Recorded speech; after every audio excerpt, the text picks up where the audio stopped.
ازيكم عاملين ايه؟ وبتكونوا بخير. فيديو النهارده بيتكلم عن الحاجات اللي اشتريتها للخريف وللشتاء. ما تقلقوش، يعني معظمهم انا شاريهم الاسبوع اللي فات، فان شاء الله ان شاء الله يا رب تلاقوهم في المحلات. انا من الشخصيات اللي مش بحب الشتاء خالص، بحب الصيف. لان انا دايما ببقى في الشتاء عيانه، ودايما مش بحب انزل وكده، فانا بكتفي ان انا قبل ما الخريف يجي بنزل اشتري شويه حاجات دي وخلاص. بقعد مثلا 5 شهور او 6 شهور ما بشتريش حاجه، فعايزه اوريكم الحاجات اللي انا اشتريتها واشرح لكم كل قطعه انا شارياها ليه وكده. اول حاجه اشتريت من H&M الجاكيت ده.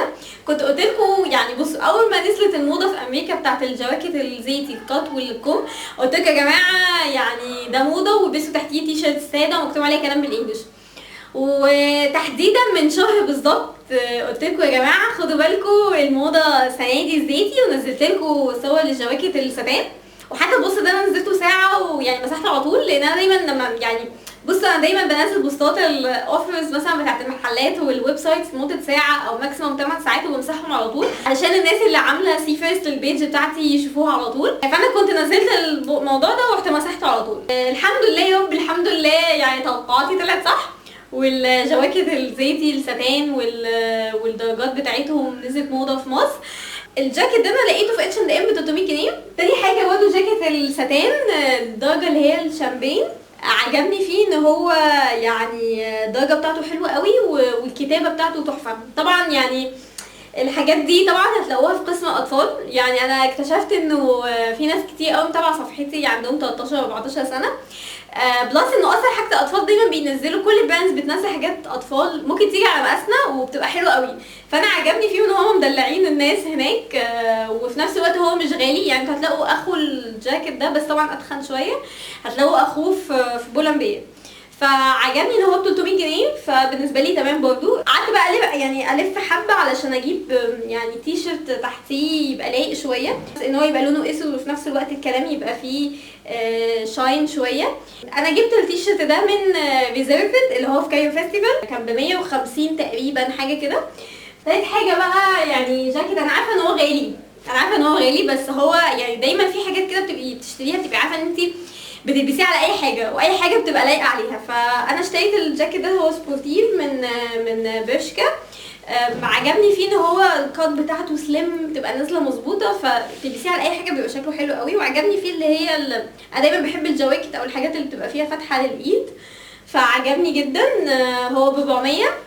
في تي شيرت بقى بعشقه، كنت يعني صورت لكم فيديو بيه. الفيديو ده التي شيرت ده من ديفاكتو اللي هو في سيتي ستورز، اللي هو المحل اللي فوق H&M. بعيدا عن هو ب 50 جنيه، عجبني فيه فكرته ان هو فيه كلب كده، يعني فيه كلبين وراه بيبانوا لما الشمس تيجي عليهم، ولما الدنيا تضلم خالص بيبقى فيه نجوم لونها اخضر بتبان، والفريم يعني الكلب بيبقى فيه فريم لونه اخضر كده بالليل، بيبقى تحفه جدا. فعجبني الافكار، وطبعا يعني كالعاده طالما التي شيرت فيه افكار يعرف ان هو للاطفال، فهو فعلا من سيكشن الاطفال. بس انا لسه كنت شايفاه قريب على فكره من 5 ايام او حاجه هناك، فما تقلقوش هو موجود يعني.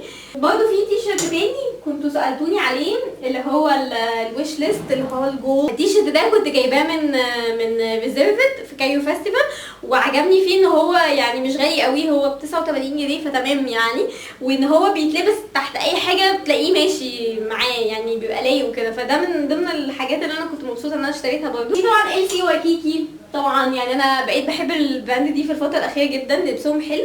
عجبني فيه سويت شيرت اللي هو ان هو يعني لون اللي هو الكحلي، ويبقى فيه خط كده لون من جوه علشان يليق على الحاجات لو هتلبسيها من جوه. عجبتني الفكره. وطبعا كالعاده برضه الافكار الحلوه دي قسم التينيجرز مش قسم الناس الكبيره. ده انا شارياه ب 150 جنيه، واشتريت البلوفر اللي تحتيه برضه، طبعا هو طبعا ملون كده عارفه برضه ان هو من قسم الاطفال، اشتريته ده ب 180. حاجه تانية طبعا انا بحس انه يعني LC وكيكي في البيجامات يعني بيبقوا فظاع بجد. يعني انا كتير قوي بشتري عندهم بيجامات وبتطلع حلوه قوي. اشتريت البيجامه دي من LC وكيكي. انا عارفه ان هي مش رخيصه، هي ب 219، بس عجبني يعني الدبدوب اللي هنا ده، وعجبني. انا دايما بحب يعني البيجامات اللي بتبقى كروهات كده في بنطلوناتها، بحس ان هي يعني شيك وكده. فعجبني البيجامه دي، جبتها برضه من عندهم حلو قوي.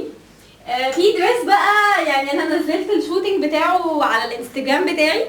الدريس ده حلو قوي في اللبس على فكره. انا كنت شارياه من H&M ب 260. حلو ان هو طبعا بكمه وان هو طويل قوي، يعني مش قوي، يعني هو مش ماكسي بس اللي هو تحت الركبه بحبه حلوين، ومفتوح من الجنبين عشان يقدر يعني يخليكي تمشي براحتك، يعني ما تبقيش متضايقه وانتي ماشيه في الفستان. في ده برضو يعني عجبني فيه الستان. بصوا يعني هو الستان موضه، اوكي، فانا اي حاجه ستان دلوقتي بقيت يعني بحب ابص عليها واشوفها اشتريها وكده. فعجبني ان هو الستان بتاعه يعني في مربع صغير بس وتكست مكتوب، فده ميزه، لانه ممكن في ناس ما يعني مبقاش عندها جرأة ان هي تمشي بستان في الشارع، في ناس كتير كده وعادي حقها مفيش مشكله. فبالتالي ده اوبشن كويس لو انت يعتبر ماشيه على الموضه وفي نفس الوقت يعني ما تخليتيش عن ستايلك. ده يعني ما اعتقدش ان هو كان معدي ال 200، هو كان يعني 180 190 حاجه كده، فهو حلو قوي برضه، هاتوه من بيرشكا. ليجن ده برضه حلو قوي، كان من H&M، كنت جايباه ب 119. احلى حاجه فيه ان انا عجبني الفونت بتاع الكلام بتاعه، ان هو نفس الفونت بتاع بينك. فطبعا يعني طبعا انتوا عارفين ان حاجه بينك مش رخيصه، حاجاتهم غاليه قوي، فعجبني ان هو نفس الفونت ويعتبر شبه الايدنتيتي بتاعتهم. فلما بلبسه في ناس كتير ممكن تفتكر ان انا جايباه من بينك، وممكن تلبسيه في البيت وممكن تلبسيه تحت لبس سبورتيف، مثلا تي شيرت طويل واسع عليه لان هو ضيق يعني. فده برضه حلو قوي. في برضه ليجن تاني جبته من بيرشكا، هو جينز، يعني ليجن جينز. عجبني فيه ان هو يعني هو طبعا ب 129 او 139. يعني احلى حاجه في الليجنز بتاعت بيرشا كان هي مش بتبقى نازله ضيقه قوي، وفي نفس الوقت مش بتبقى نازله واسعه، بتبقى نازله مظبوطه على رجلك، فبالتالي لما تلبسي شوز بتبقى شكلها حلو فيه. ف يعني حلو قوي، فيه منه الوان كتيره، فبس انا يعني اللون ده ما كانش عندي فانا اشتريته. لبس سبورتيف كده كات من إلسي وايكيكي برضو.